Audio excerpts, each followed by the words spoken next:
Mon père m'a laissé un vocal, Noël est annulé. Attends-toi à un appel de mon avocat. Je n'ai pas argumenté. J'ai juste écrit, compris, puis j'ai retiré mon nom du crédit IMO à 320 000 euros. Salut Reddit. Le message est tombé un mercredi soir, entre la bûche surgelée qui dégivrait et l'eau des pâtes qui commençait à frémir. La voix de mon père, sèche comme une convocation au tribunal judiciaire, Noël, s'est annulé. Attends-toi à un appel de mon avocat. Pas de bonsoir, pas d'explication, juste ce ton de chef de gare qui pense qu'un sifflet remplace le respect. J'ai posé le téléphone, j'ai répondu, compris, et j'ai regardé mon reflet dans la fenêtre de ma petite cuisine à Villeurbanne. Ça ne m'a même pas mis en colère. Un truc s'était déplacé en moi, un franchissement invisible. J'ai sorti l'ordi. Mais avant d'expliquer ce que j'ai cliqué, faut remonter 3 semaines en arrière. C'était un dimanche chez eux, pavillon à Dessines, salon qui sent la cire et la fumée froide. Ma mère touillait une tisane hors de prix pendant qu'elle scrollait sur son téléphone, et Emma, ma sœur, était affalée comme une reine sur le canapé, robe fluide et stories ouvertes. On parlait des fêtes, j'avais apporté une quiche et un fraisier de la boulangerie du coin. Bon, on ne pourra pas t'emmener cette année, a lâché ma mère sans lever les yeux. Le chalet est petit, et on n'a pas la place. J'ai cligné des yeux. Le chalet? Je croyais qu'ils serraient la ceinture, qu'EDF les étranglait, que le prêt leur donnait des sueurs. Mon père a soufflé, commence pas à faire le conseiller financier. Si ça t'inquiète, tu peux faire un petit virement en plus ce mois-ci. J'ai laissé un silence. Parce que en plus, chez nous, ça veut dire, au-delà du prélèvement du crédit IMO que je paye déjà en co-emprunteur depuis 2 ans, au-delà des factures d'électricité que je règle quand ça tombe mal, au-delà de l'assurance auto d'Emma et de ses traites pour la Clio que je couvre quand elle oublie. Emma a levé un sourcil, le culot en robe du soir, oh là, tu vas pas recommencer ton numéro du martyr. Famille et de famille. Je me suis étouffé avec mon Perrier. Famille et de famille, c'est devenu leur devise dès qu'il faut mon rib. J'ai avalé ma part de quiche. D'accord, amusez-vous bien. Je me suis levé pour partir, et mon père a balancé dans mon dos, si tu dilapidais moins dans ton petit appart, tu pourrais faire quelque chose d'utile pour ta famille. Il est resté bloqué dans son époque, où l'enfant célibataire est une tirelire qui n'a pas son mot à dire. J'ai répondu, compris, une première fois dans ma tête, mais c'était encore tiède.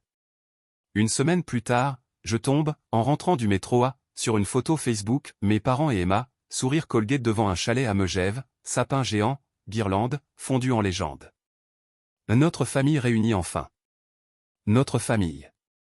Pas de tag, pas de moi, et le plus beau, un DM de mon père juste en dessous. Tu peux m'avancer 200 €? On est juste sur place. Vire-moi par Lydia, la 4G capte mal. Là, j'ai senti ma nuque chauffer. J'ai répondu, impossible. Bon séjour en famille. On n'est pas chez Disney. Le soir même, Emma a posté une story mi-sirupeuse mi-passive agressive, la famille, c'est tout, même quand ça fait mal. Les cœurs et les, sois forte, ont plu. Mon père a commenté, certains oublient qui les a élevés, mais Dieu voit tout. J'ai posé le téléphone, j'ai respiré. Et j'ai ouvert un dossier sur mon bureau, preuve. J'y ai glissé les captures d'écran d'Emma 3 mois plus tôt, Julien STP je suis dans la merde, si je paye pas il coupe ma carte, je te rembourse promis, t'es le seul qui m'aide, je t'aime frérot.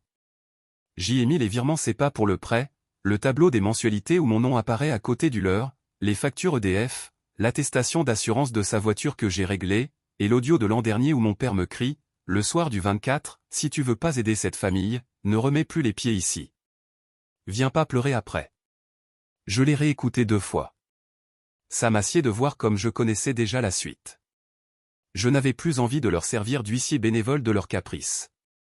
Avant de faire quoi que ce soit, j'ai pris un rendez-vous à la maison de la justice et du droit du quartier. La juriste m'a écouté, peu de mimiques, beaucoup de concret. Co-emprunteur, co-solidaire. Si vous vous maintenez, vous payez. Si vous sortez, la banque réévalue. J'ai hoché la tête. Je connaissais la musique, je voulais juste vérifier les notes. En sortant, j'ai traversé le parc, j'ai pensé à la CAF qui reçoit chaque année leur dossier où on n'y arrive pas, à la CPAM que j'ai appelée pour leur avancer une mutuelle un hiver, à tout ce millefeuille où je suis devenu, par petites couches, leur solution miracle. Le lundi suivant, j'ai bossé à distance, ou dit propre, odeur de café. À midi, j'ai descendu les poubelles, j'ai croisé mon voisin du 3e qui m'a proposé un apéro vendredi. J'ai dit oui, parce que j'avais besoin de normalité, de planche, de rire gratuit. Puis je suis remonté, j'ai ouvert mon espace client bancaire, onglet, Crédit Habitat, ligne à 320 000 €. Mon nom, bien net, co-emprunteur. Je suis allé chercher la procédure. Demande de désolidarisation, étude et révision des garanties. J'ai respiré longtemps. Clic, j'ai scanné les pièces, j'ai signé en ligne. Clic encore. On dit que la vengeance est un plat qui se mange froid, ce que j'ai ressenti n'avait rien d'une vengeance. C'était de l'hygiène. Le soir, j'ai fait des pâtes trop cuites, j'ai appelé Maël pour lui dire que je ne viendrai pas à la montagne cette année, faute d'envie et de budget émotionnel. Il a ri, t'as pas à te justifier, frérot. Je me suis endormi tôt, sans rêve. Dans l'onglet Les suivis, la mention « Demande reçue » clignotait. 2 mots. Et tout un monde qui basculait. Le lendemain, la banque m'a rappelé pour vérification de sécurité. J'ai confirmé, voix posée, que oui, je demandais ma désolidarisation du prêt, que non, je ne souhaitais plus être co-emprunteur, et que j'avais bien conscience que ça déclencherait une réévaluation de leur garantie.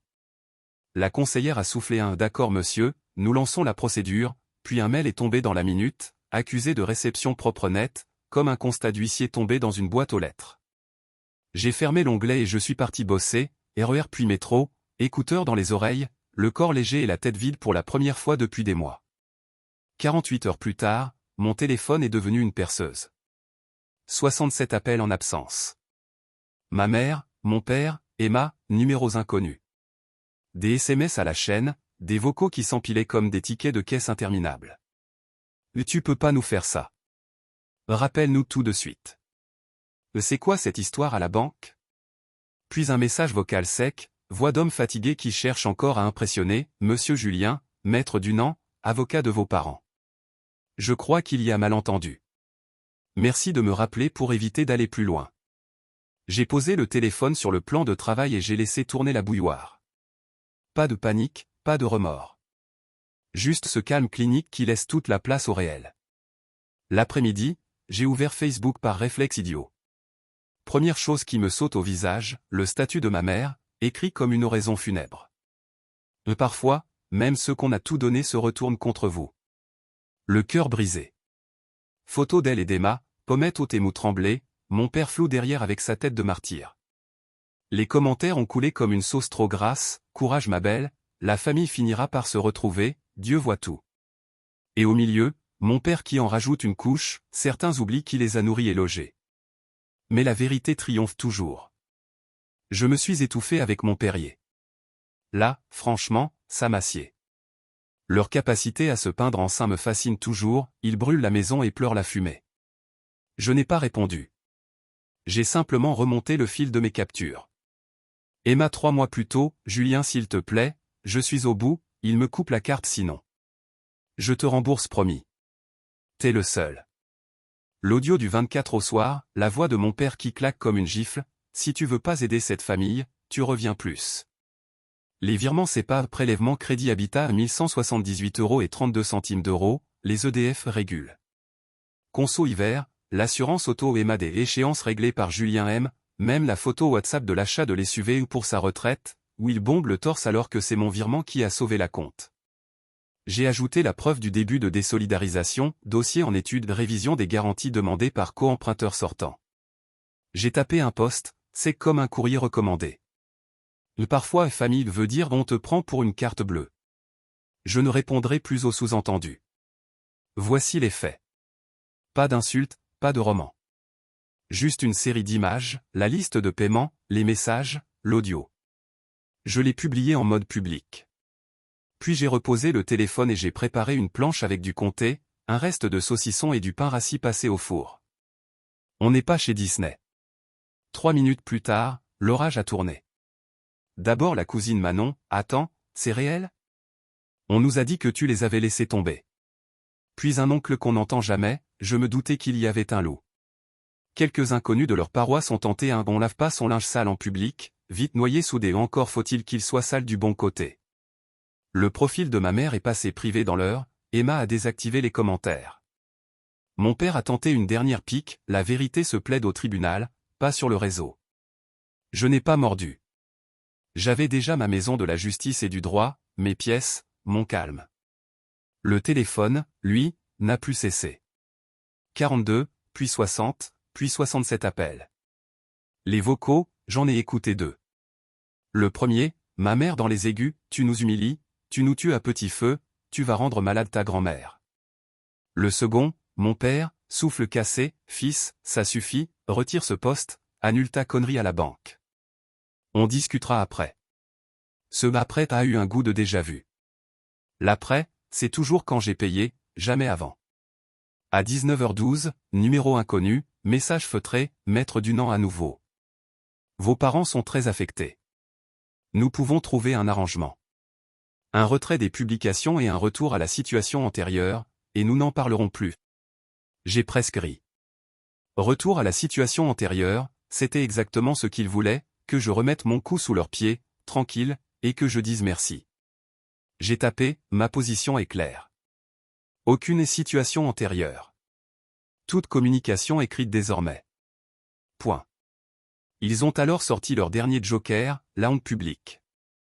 Emma a commenté sous mon post avec sa petite plume venimeuse, tu te fais passer pour une victime, c'est pathétique. On t'a tout donné. Je n'ai pas répondu. Une amie d'enfance a elle a lâché, Emma, on a tous vu tes stories du chalet. Silence. Puis Lucas, mon cousin discret, a écrit, je confirme. Beaucoup de choses ont été dites dans le dos de Julien. Là, j'ai posé le téléphone et je me suis fait un thé. Quand les silencieux commencent à parler, c'est que le décor se fissure. La banque m'a envoyé, le lendemain matin, un mail plus solennel, votre demande de désolidarisation entraîne une demande de requalification. Les co-emprunteurs restants seront contactés. Derrière, j'ai reçu une salve de messages paniqués. La banque nous demande des fiches de paie. Et ils disent qu'il faut un apport supplémentaire. Et c'est de ta faute si on perd la maison. J'ai respiré, appuyé sur ne pas déranger. Je n'étais pas leur catastrophe, je venais juste d'arrêter d'être leur digue. Le soir, j'ai retrouvé Maël et 2 voisins pour un apéro improvisé. On a mangé des planches, on a ri d'un voisin qui se prenait pour le syndic. À un moment, mon téléphone a vibré, message vocal 2 minutes 03. J'ai attendu d'être rentré pour l'écouter. Mon père, cette fois à voix basse, Julien, on a pris un avocat. Noël, c'est fini. Tu nous mets dans une merde noire. Rappelle maître Dunant. S'il te plaît. J'ai répondu, pour la première fois de la journée, reçu. Rien d'autre. Dans la nuit, maître Dunant m'a proposé un échange dans un lieu neutre pour apaiser. Je suis resté muet une bonne heure à fixer le plafond. Puis j'ai écrit, d'accord. Demain, 18h. Dîner du périph', banquette du fond. J'ai posé le téléphone. Le cœur n'a pas accéléré. Je savais exactement ce que j'apporterais, et ce que je n'apporterais plus jamais. Je suis arrivé 10 minutes en avance au dîner du périph', celui qui sent la frite et le café brûlé même quand on ne commande rien. J'ai pris la banquette du fond, dos au mur, vue sur la porte, un allongé tiède devant moi et le dictaphone de mon téléphone lancé, posé écran contre table. Pas pour faire un coup tordu, juste pour ne plus douter, pour ne plus me laisser retourner comme d'habitude par 3 paires d'yeux mouillés. À 17h59, j'ai vu la silhouette de mon père dans la vitre, menton en avant, veste trop serrée, il est resté bloqué dans son époque où il suffisait de hausser la voix pour gagner. Ma mère derrière, un foulard serré à l'excès. Emma fermait la marche avec des lunettes de soleil, comme si la presse l'attendait. Ils se sont assis sans dire bonjour. Mon père a pris la parole, ton d'avocat alors qu'il n'a jamais passé le bac. Bon, on n'est pas là pour refaire l'histoire. On veut arrêter l'hémorragie. Tu retires ton poste, tu appelles la banque, et on enterre. Ma mère a posé sa main sur la table, Julien, s'il te plaît, on est tous fatigués. Tu sais comment ton père est, il s'emporte, mais au fond il t'aime. Emma a soufflé derrière ses verres, et arrête de te faire passer pour la victime, c'est gênant. Je n'ai pas répondu. J'ai simplement appuyé sur lecture. La voix de mon père a rempli la banquette, métallique sur le petit haut-parleur, si tu veux pas aider cette famille, tu reviens plus. Et viens pas pleurer quand t'auras besoin. Derrière, ma réponse courte, étranglée. Puis un montage de messages d'Emma, « Je t'aime Julien, tu es le seul à m'aider », suivi 3 semaines plus tard de « T'es pathétique ». Le serveur a levé la tête. Mon père a voulu attraper le téléphone, j'ai retiré la main. « Là, assieds-toi », j'ai dit. Ce n'était pas une demande. Il s'est rassis, les mâchoires en béton. « Voilà ce que je ne ferai plus », j'ai dit. « Sauver, payer, me taire. » J'ai sorti une chemise cartonnée. Relevé, virement, échéancier, capture. Je les ai fait glisser vers lui. Toutes les mensualités du prêt, c'est moi. EDF l'hiver, c'est moi. L'assurance de la Clio d'Emma, c'est moi. Et maintenant, je ne suis plus co-emprunteur. La banque va vous requalifier. Si vous ne tenez pas, elle vous demandera des garanties. C'est la vie. Ma mère a pâli. Tu veux nous mettre à la rue? Je veux me sortir du rôle de paillasson, j'ai répondu. Emma a arraché ses lunettes. Tu es cruel. Je me suis penché. Cruel, c'est ouvrir un chalet à Megève et dire à ton frère qu'il n'y a plus de place dans la cabine. Cruel, c'est utiliser son numéro de carte et appeler ça un vote. Je te rappelle que le franchissement de ma limite ne t'autorise pas à parler de morale. Elle a serré les dents. Mon père a frappé la table du plat de la main. Le verre a tressauté. Tu vas rappeler la banque. Tu vas dire que c'était un caprice. Et tu vas t'excuser. Le serveur s'est rapproché d'un pas, main sur la hanche, regard qui voulait dire on n'est pas chez Disney. J'ai haussé les épaules. Ou quoi? Tu m'envoies ton avocat? Maître Dunant m'a déjà laissé 12 messages. Qu'il m'écrive en recommandé, je répondrai en recommandé. Maison de la justice et du droit, pas Facebook. C'est là que la clochette de la porte a sonné une deuxième fois. Une canne a tapé la faïence, régulière. Papy André, veste en tweed, regard clair. Ils se sont figés comme 3 enfants pris avec les doigts dans le pot. Il a salué d'un signe de tête le serveur, a glissé jusqu'à notre table. Bonsoir. Mon père s'est recroquevillé. Papa, qu'est-ce que tu fais là? Je mange, figure-toi. Et je viens dire une chose simple. Il s'est adressé à moi, je suis passé chez Maître Lemaire hier. J'ai révoqué la procuration que ton père avait sur mes comptes. J'ai revu mon testament, la quotité disponible part pour toi. Et j'ai changé les bénéficiaires des assurances vie. Tu n'auras pas à financer leurs caprices jusqu'à la fin de tes jours. Le silence a été si lourd que j'ai entendu la friteuse reprendre son souffle. Mon père a blêmi. Mais tu n'as pas le droit de me déshériter. Je ne te déshérite pas, a répondu papy calmement. Je respecte la réserve, ne t'excite pas. Mais ce que je peux orienter, je l'oriente. Parce que j'ai regardé les relevés que Julien m'a montrés. Et parce que j'ai honte de la façon dont vous avez parlé de lui. Tu t'es vanté de les SUV payer avec son virement, Paul. Le culot en robe du soir. Ma mère a gémi. Emma a lâché à un grand-père, s'il te plaît, il a levé la main. Là assez. Je vous ai couvert trop longtemps. Mon père a cherché à reprendre le dessus. On ne règle pas ça dans un boui-boui. On ira devant le tribunal judiciaire. Papy a souri. Tu y iras si tu veux. Mais avant, tu vas apprendre à dire merci, ou au moins à te taire. Il m'a regardé. Tu n'as pas à sauver des adultes. J'ai senti ma gorge se serrer. J'ai hoché la tête. Merci, papy. Ma mère s'est remise au centre, comme toujours. Elle a pris sa voix de comédie, celle qui sent la naphtaline. Julien, pense à ta grand-mère. Elle ne tiendra pas un déménagement. Tu veux la voir finir chez un huissier? J'ai posé mes coudes sur la table. C'est exactement là où on en est, vous brandissez les catastrophes pour me soutirer un chèque. La CPAM, la CAF, le notaire, la banque, vous connaissez tout quand il s'agit d'allonger la main. Là, vous allez connaître la responsabilité. Emma a commencé à pleurer pour de vrai. Je n'ai pas jubilé. Je n'ai rien senti, sinon une fatigue propre. Mon père a recommencé la menace, tu ne fêteras plus jamais Noël avec nous. J'ai attrapé mon manteau. C'est toi qui as laissé ce message-là. Et Noël c'est fini.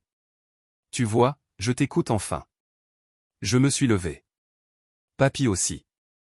Avant de partir, il s'est tourné vers eux, je passerai chez Maître Lemaire avec vous si vous voulez comprendre la réserve héréditaire. vous verrez qu'on peut être légal sans être lâche. Et si vous continuez à salir Julien en public, j'irai commenter moi-même, avec les dates. On a quitté le dîner sous les néons. Dans le parking, l'air sentait l'essence et la pluie. Papy a serré mon bras. Mais tu viens boire un café à la maison. J'ai décliné. J'ai juste envie de silence. Il a compris. Alors dors. Demain, ça criera encore. De retour chez moi, j'ai trouvé 5 messages de maître Dunant, plus mes notifications qui clignotaient comme un sapin, des captures de leurs amis qui déferlaient sous mon poste, des commérages qui s'essoufflaient déjà parce que Lucas et 2 autres cousins venaient d'écrire qu'ils confirmaient. J'ai mis le mode avion. Dans la boîte aux lettres, un avis de passage jaune, courrier recommandé et établissement bancaire. J'ai souri sans joie. La vraie suite ne se ferait pas au dîner ni sur Facebook, mais en lettres AR, échéancier, mots froids sur papier. Le lendemain, la banque parlerait, peut-être un huissier plus tard si mon père continuait à confondre mensonge et trésorerie. Et moi, pour une fois, je n'aurais rien à faire que tenir ma ligne. Demain, il y aurait encore des appels, peut-être la police municipale si mon père décidait de venir hurler sous mes fenêtres. Mais ce soir, non. Ce soir, j'ai mangé des pâtes au beurre, j'ai regardé la pluie sur la rambarde, et j'ai laissé mon téléphone face contre table, comme au dîner, pour que le silence gagne. Le lendemain du dîner, j'ai récupéré le recommandé à la poste, celui annoncé par l'avis jaune. Cachet de la banque, 4 pages glaciales, mise en demeure réexamen des conditions du prêt suite à désolidarisation d'un co-emprunteur. Merci de nous transmettre sous 15 jours vos justificatifs. À défaut, d'échéance du terme susceptible d'être engagé, dossier transféré au service contentieux. J'ai respiré longuement. Pas de tremblement, juste la sensation physique d'un poids qu'on pose enfin par terre. J'ai scanné le courrier, l'ai glissé dans un dossier à archiver chez le notaire et j'ai éteint le téléphone qui vibrait déjà comme une guirlande nerveuse. À midi, nouvelle salve, messages vocaux de maître Dunant, d'abord sur de lui, puis de plus en plus sucrés. Il y a malentendu, vos parents sont très affectés, nous devrions privilégier une solution amiable, j'ai pensé maison de la justice et du droit, rendez-vous gratuit, je connais le chemin, merci. J'ai mangé une quiche froide en regardant la pluie strier le pare-brise des voitures sous ma fenêtre. En bas, la voisine du 2e balayait son paillasson. Rien ne brûlait. C'était presque drôle, la panique était ailleurs, pas chez moi. En fin d'après-midi, on a sonné. J'ai jeté un œil au Judas, papy André. Je lui ai ouvert. Il s'est installé sans cérémonie, a accepté un café filtre trop fort, comme toujours et a posé sa canne contre la table. Ton père m'a appelé 3 fois ce matin. Il dit que tu détruis la famille. J'ai haussé les épaules. La famille tenait par mon rib, c'est ça la vérité. Papy a pris le temps, m'a regardé droit. Je ne pensais pas dire ça à mon âge, mais je suis fier. Tu as mis une limite. Il est temps. Ça m'assied. J'ai senti une bouffée de chaleur, pas de larmes, juste un truc qui se décolle derrière le sternum. Il a souri. Je passe chez Maître le maire demain pour finaliser ce qu'on a dit. Et s'il recommence à t'insulter sur Facebook, je commenterai moi-même. Avec les dates. Il a ajouté, sur un ton sec, là-dedans, ton père confond père et préfet. Il croit que sa voix fait loi. Je me suis étouffé avec mon Perrier de rire. Il est resté bloqué dans son époque, j'ai dit. On a parlé de tout et de rien, puis il est reparti au petit pas, sa canne qui scande ça suffit, ça suffit. La banque a rappelé le lendemain. Une conseillère posée, pas dupe. Monsieur, j'ai bien votre courrier de désolidarisation. Concrètement, vos parents doivent prouver seuls leur capacité de remboursement. Je préfère vous prévenir, en cas de défaut, il peut y avoir inscription FICP à la Banque de France et suite avec huissier. Vous n'êtes plus engagé. J'ai remercié. Une fois le combiné raccroché, c'était clair, la crise changeait d'adresse. L'argent, pour une fois, ce n'était plus mon problème. Le soir, ma mère a reposté un statut sirupeux, parfois, ceux qu'on a élevés oublient qui les a nourris. Les cœurs pleuvaient dessous. 2 cousins, Lucas et Mélanie, ont écrit on confirme ce que Julien montre. Les commentaires se sont mis à tourner, moins nets, plus embarrassés. J'ai laissé faire. Pas de répondant, pas de surenchère. Le silence, c'était mon arme neuve. 2 semaines ont passé sans tapage sous mes fenêtres miracles, pas besoin de police municipale pour calmer mon père, juste des appels inconnus que je laissais glisser. Je m'étais fabriqué une vie minuscule et nette, atelier le matin, métro aux heures creuses, planche et cornichon chez moi le soir, une série nulle mais tranquille. Je dormais. Un mardi, pourtant, un texto d'un numéro inconnu, c'était ma. 5 minutes au café au coin. Juste parler. J'ai hésité. J'ai pensé piège, larmes, reculade. Et puis j'y suis allé, par curiosité plus que par espoir. Elle était déjà là, robe fluide noire, sans maquillage, l'air rapetissé. Elle a trituré son gobelet. « Mais tu as l'air bien », elle a murmuré. J'ai haussé les sourcils. J'ai l'air reposé. Elle a soupiré. « Papa cherche des prêts relais partout. La banque veut des fiches de paie qu'il n'a pas, maman me traite de traîtresse parce que j'ai dit qu'on avait déconné. Je suis désolé, Julien. C'était pas la grande scène, juste une phrase en miettes. Je l'ai laissé filer. Mais tu sais ce qui m'a le plus fait mal? Pas l'argent. C'est que je voulais aider. Sincèrement. Et vous avez trouvé ça normal. Puis ridicule. Puis obvieux. Elle a hoché la tête, les yeux humides. Je pensais que tu serais toujours là. Je ne le suis plus. Silence. Elle s'est levée, a mis sa veste. Je vais me débrouiller. CAF, petit boulot, je sais pas. Je veux plus tricher. J'ai dit, prends tes responsabilités. Demande conseil à la maison de la justice et du droit pour tes dettes, ça ne coûte rien. Et arrête d'appeler ça la famille quand c'est juste service après-vente. Point. Elle a eu un petit sourire triste. D'accord. Elle est partie sans embrassade. Je n'ai pas été héroïque, ni cruel. Juste droit. Le soir, papy a rappelé. Ton père raconte partout que tu fais un caprice, que tu reviendras pour Pâques. J'ai ri.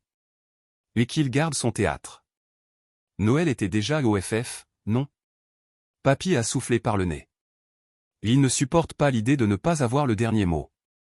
Mais ça, ce n'est plus ton affaire. On a raccroché. J'ai observé mon salon, une plante verte survivante, un plaid propre, la lumière jaune bien posée sur la table basse. Pas de carton de cadeau en retard, pas d'enveloppe à glisser dans un sac, pas d'alerte virement urgent à 23h48. Un silence plein, pas un vide. Les jours suivants, j'ai reçu une ultime diatribe vocale de mon père, « Tu as humilié ta mère, tu nous dois des excuses, reviens au bercail. » Je l'ai gardé. Pas pour un tribunal judiciaire, je n'ai pas envie d'y finir, mais pour me souvenir du ton. De ce monde où devoir veut dire payer et aimer veut dire se taire. J'ai fermé l'appli, j'ai mis le téléphone sur ne pas déranger comme on ferme des persiennes avant l'orage. Je pourrais dire que tout s'est arrangé ou s'est effondré spectaculairement. La vérité, c'est plus banal et plus net, la banque a continué sa procédure, Maître Dunant a cessé de sucrer ses messages dès qu'il a compris que j'avais des pièces, papy a passé chez le notaire pour graver ses décisions. Emma m'a renvoyé un SMS sobre, j'ai pris un CDD. Je rembourse ce que je peux. Je lui ai répondu fais ta route. Point. La dernière fois que j'ai croisé mon reflet dans la vitre du RER, j'ai reconnu un type qui ne négocie plus sa place à table contre un virement. Un type qui mange une bûche en février si ça lui chante, qui n'attend pas qu'on lui dise merci pour respirer. On n'est pas chez Disney, la vie ne pardonne pas tout à la lumière des guirlandes. Mais il y a des fins qui ressemblent à des sorties propres, une porte qu'on ferme, un double des clés qu'on rend, un silence qui s'installe et qui, à force, devient de la paix. Alors oui, leur Noël au FF a lancé l'incendie. Et c'est moi qui ai appelé les pompiers, pas pour sauver leur façade, pour cesser d'y habiter. Depuis, il n'y a plus de fumée chez moi. Juste l'odeur du café, des pâtes qui collent un peu, et cette petite musique intérieure qui dit « Tu ne dois rien. Tu existes ».